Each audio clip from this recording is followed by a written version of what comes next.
watching Real Local. I'm Kurt Broderson. Today we're here at the Middlebury New Filmmakers Festival. We're lucky this weekend to have 3 venues showing close to 90 films, and we've got a great opportunity to talk with a lot of the filmmakers. With me right now is John Rowe, who is bringing us the film Omo Child from a very long way away. Film is shot and tells a story about a village in Ethiopia.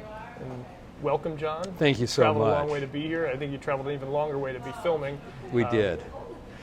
I'm based in California, but our movie takes place actually in southwest Ethiopia, in tribal Africa, a place that National Geographic calls the last frontier in Africa. I first went there as a photographer nearly a dozen years ago now, and I was fascinated by the tribal cultures that you find in this place called the Omo Valley.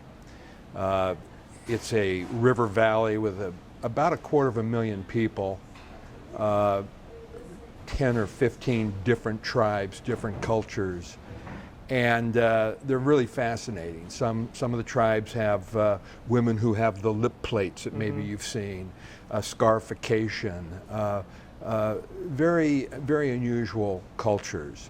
And after 5 or 6 years of photographing, returning and photographing those people, I learned from my guide and my translator, who was from one of the tribes, that when he was young, when he was 15, he learned that there was something called Mingi, which is a curse that they believe in. They have no way to explain drought or disease and death. So from that has come this belief system that certain children are either born cursed or they become cursed and they have to be killed. For example, if a girl isn't married and she gets pregnant, when that child is born, they kill the child immediately, or they throw the child in the river, or they leave the child in the bush to die. My guide, Lale, when he was 9 years old, he was one of the first children to actually be taken from the village to a school and get an education.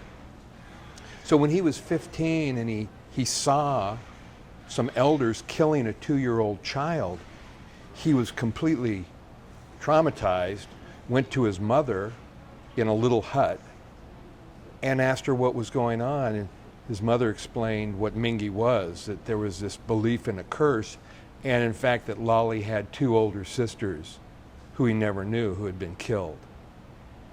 And at that day, that time, he decided that eventually when he was older, he would try and do something to stop that.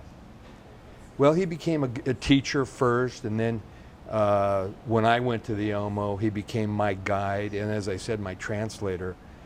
And I kept going back as a photographer, collecting a body of work. It was after 5, almost 6 years of returning to this same place and getting to know Lale. Lale came to me one day, and I had no knowledge of this curse. And he came to me one day and he told me about it. And he said, "John, I've been rescuing children, and I've got 24 children that I've rescued that were going to be killed, and I need help. I don't have enough money to feed them." So it was at that time that I thought to myself, well, we've got to do something to help Lale and to help these children. My son was in film school, and I asked him to get some friends together, collect a crew, and let's go down to the Omo Valley and let's tell a little bit of Lale's story, maybe make a 5 or 10 minute video showing some of the children he'd rescued so that we could raise awareness for Omo Child, his organization, and get some support. That's for Lale's Lale's organization, Omo Child. So we started to film what we thought were just going to be a few YouTube clips. And as we went there and started filming, this story just evolved, and some dramatic things happened while we were there over the course of 5 years. We would return twice a year for several months at a time sometimes to film this. And it was remarkable what we experienced, what we saw, and really what the film revealed. We're very proud of this work. We're humbled to have been there to witness these dramatic events and change that took place in Lale's tribe, because he was successful. I hate to give away the ending, but he was successful in ending Mingi and his tribe. Unfortunately, today there are other tribes, probably 60, 70,000 people, who continue to believe in this curse and continue to kill children.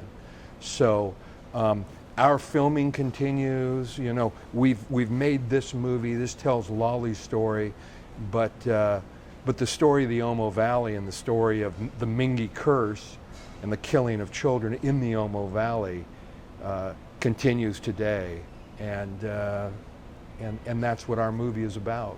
Well, and that's an incredible story. I mean, I wasn't something that I was aware of.